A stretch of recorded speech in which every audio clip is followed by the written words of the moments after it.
back in New Hampshire today, and I just noticed that there's a sign on the wall. Thank you very much.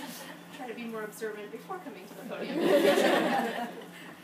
I'm not sure if any of you watched the Republican National Convention last night. I tuned in for a little while, and I saw a few women at the podium, but what I didn't hear was anyone talking about the concerns of women in this country, the concerns about our health care and how Mr. Romney-Ryan would guarantee our access to health care. But I think I know why they're not talking about it. They don't want us to know their positions. They don't want us to know about their record because it is so extreme. It's such an extreme record to take away women's right to an abortion, to not support our access to contraception, to draw distinctions between survivors of rape on who should have access to which health care. It's a record that I wouldn't be proud of either, frankly, so I understand why they're not talking about it. But we know the women in New Hampshire and the men who care about them need to know what choice they're making this November. They need to know about the Romney-Ryan record on women's health care, and they need to know that they have a better choice in President Obama. So that's why I'm here, and that's why I'm traveling to several states to talk about why Mr. Romney is wrong for women on these issues. Now, much of their record is encapsulated in the Republican platform, which was just adopted and voted on and adopted as their official position. It specifically states that they wish to take away a woman's right to a safe and legal abortion, and it makes absolutely no exceptions. No exception for rape, for incest, for the life of a woman, for the health of a woman. No exceptions. That is very out of step, especially with New Hampshire.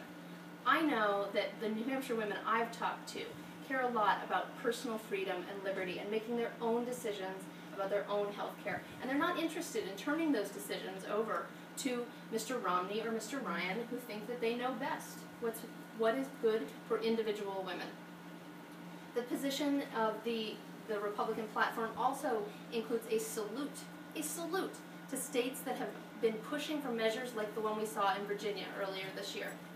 The bill that would require women to undergo an invasive transvaginal ultrasound in order to have an abortion. It leaves me speechless too. You know, it's so extreme. We saw such an outcry from women across this country that I understand why they don't want anyone to know that that's in their platform. But it's there. It's what they support. It's what they have stood behind.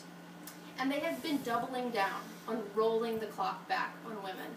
You know, the representative spoke about young women, and I've talked to a few young women who say to me things like, "Oh, but it won't really happen. We won't really lose these rights. We don't really lose Roe v. Wade." Well, Mr. Romney's right about one thing. Roe v. Wade is up to the Supreme Court, and I'm certainly not interested in him choosing the justice who will decide whether or not we continue to have the rights that we have had under our Constitution. And my answer to young women who say it won't really happen is, what proof are you looking for? They've said that they want to make these changes. Mr. Ryan has voted on bills. Mr. Romney has vetoed bills and taken positions. What more are you looking for than them being in office and taking that step, passing those bills? That's the most they can do. So it is a very real threat that we should all be quite concerned about and have to remember when we walk into the ballot box this November. But luckily, we have a better alternative. We have President Obama, who time after time has stood with women on our access to health care. He has fought for Planned Parenthood. That was the first thing that Representative Ryan and the House of Republicans attacked when they took office in 2010. And that's really staggering to me, because Planned Parenthood provides access to contraception, to breast cancer screenings, to ovarian cancer screenings, and those are the services that federal money goes to.